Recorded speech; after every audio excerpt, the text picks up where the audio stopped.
변호사, 변리사, 회계사, 세무사, 노무사, 행정사, 손해사정사의 자존을 돕는 컨설팅 그룹 퀀텀스텝스의 공동대표 스몰자이언츠입니다. 오늘은 여러분과 함께 시대의 변화에 대해 이야기해 보려고 하는데요. 요즘은요, 정말 하루가 다르게 변하고 있죠. 그런데 이 변화의 속도가 아무리 빨라도 변화 자체는 어쩌면 그리 새로운 이야기는 아닐지도 모릅니다. 살아남는 것은 강한 자가 아니라 변화에 가장 잘 적응하는 자다.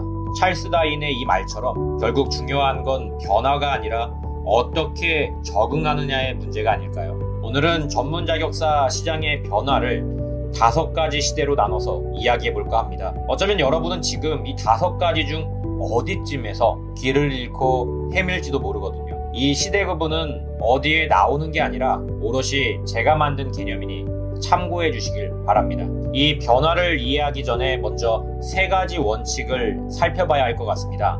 이 원칙들을 알고 나면 왜 우리가 지금 어떤 시대에 있는지, 그리고 앞으로 어떻게 준비해야 할지가 좀 더 명확해질 거거든요. 첫 번째로, 각 시대는 명확하게 구분되지는 않는다는 겁니다. 새로운 세대가 등장했다고 해서 이전 세대의 방식이 완전히 사라지는 건 아니거든요.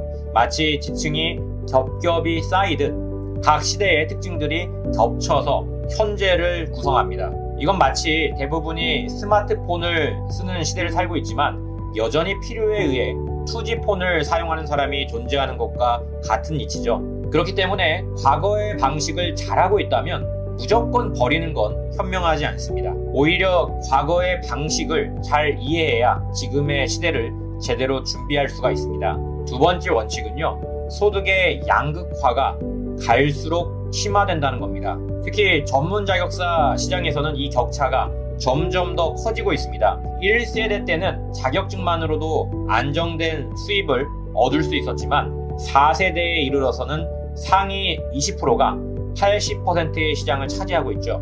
부자는 더 부자가 되고 가난한 자는 더 가난해진다는 마태 효과가 딱 맞는 말입니다. 온라인 마케팅과 대형 법인의 등장으로 이 격차는 지금 더욱 심화되고 있습니다. 이걸 해결하지 못하면 살아남기는커녕 버티기도 어렵습니다. 3번째로, 지역에 따라 세대의 흐름이 다르다는 점입니다. 서울이나 대도시를 제외한 지방에서는 아직도 1, 2세대의 방식이 유효합니다. 그런데 문제는 네트워크 법인과 대형 법인이 이제는 지방까지 깊숙이 침투해 있다는 겁니다. 그러니 지방이라고 해서 안심할 수는 없다는 거죠. 결국 어디에 있든 현재 4세대의 영향권에서 벗어나는 건 어렵다는 이야기입니다. 이 3가지 기본 원칙을 바탕으로 오늘은 대한민국 전문 자격사의 역사를 5가지 시대로 나눠서 이야기해 보겠습니다. 먼저 첫 세대인 낭만의 시대가 있었습니다. 이 시기는 마치 오래된 사진처럼 따뜻하고 여유로웠죠. 변호사든 세무사든 자격증 하나만 있으면 그 자체로 밥벌이가 가능했던 시기입니다. 영업인이 마케팅이라는 건 필요가 없었죠. 자격증만 있으면 그 자체로 충분했던 시절이니까요. 아무런 전략 없이도 문만 열어두면 의뢰인이 찾아왔습니다. 하지만 그런 낭만의 시대 이제 없죠. 어느 순간부터 자격사가 많아지기 시작했거든요. 그렇게 찾아온 게 바로 영업의 시대입니다. 전관 예우나 영업사무장 같은 전략이 필수가 되면서 더 잘 벌기 위해서는 자격증 말고 무엇인가 하나가 더 필요했던 시기입니다. 물론 더 잘 벌기 위해서라고 제가 말씀드렸던 점을 생각하셔야 합니다. 영업활동을 안 해도 충분히 먹고 살 수 있었던 시기이기도 했죠.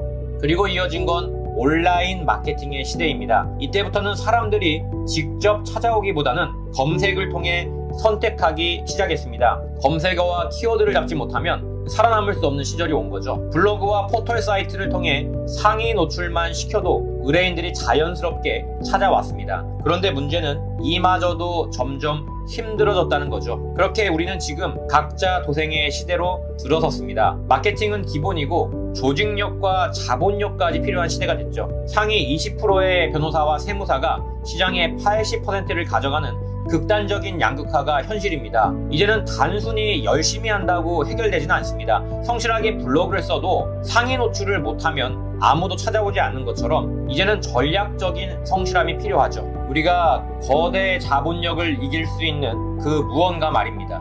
그리고 이 지점에서 추마와 아주르 이야기를 하지 않을 수 없는데요. MJ 드마코의 부의 추월 차선에 나오는 이야기인데요. 파라오의 피라미드를 짓는 과제에서 혼자서 지어야 한다는 조건이 붙습니다. 추마와 아주르는 각각 다른 방식으로 이 일을 수행합니다. 아주르는 무조건 실행만을 믿고 성실하게 돌을 나르기 시작하는데요. 1년 동안 온몸을 갈아 넣으며 어느 정도 성과를 냈지만 결국 돌이 무거워서 2층조차 올리지 못합니다. 그는 이 문제를 근육의 문제라고 생각해 더 열심히 몸을 단련했지만 그럴수록 속도는 느려지기만 했죠.